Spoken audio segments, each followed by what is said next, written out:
cómo llegaste tú a conocer a Enrique, al Perullo? Pues por mediación de la asociación, empezó a venir ahí a dar cursos. Sí, empezamos con cursos de apicultura, pues eran de poda y en fin, y así. Era un hombre era un hombre muy afable, muy eso. Y estaba siempre dispuesto para nosotros. Sí. Y ahí empezó, sí. Y aquí empezó la apicultura, en Villaviciosa, que mira que... Sí. Y él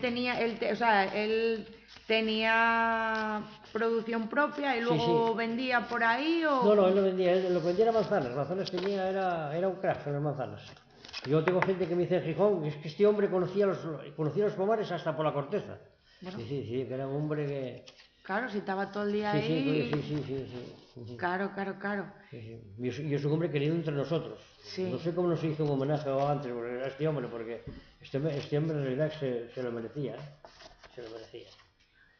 ¿Cómo creas una colmena? ¿Cómo sacas de una para otra? Sí, bueno, puede ser por enjambres naturales que ellas suelen enjambrar, marchan y buscan una nueva casa. Sí. Puede ser un tronco, una persiana, y si encuentran una colmena, pues una colmena. Y entonces en ese momento, si marchan por un tronco, ¿tú qué haces? ¿Generas ellos una colmena nueva para que se puedan trasladar? Sí, después yo voy ahí, primero hacen una piña en un árbol, normalmente. Entonces llegas ahí con una colmena, las sacudes, caen para abajo y entran cuando quieren, ¿eh?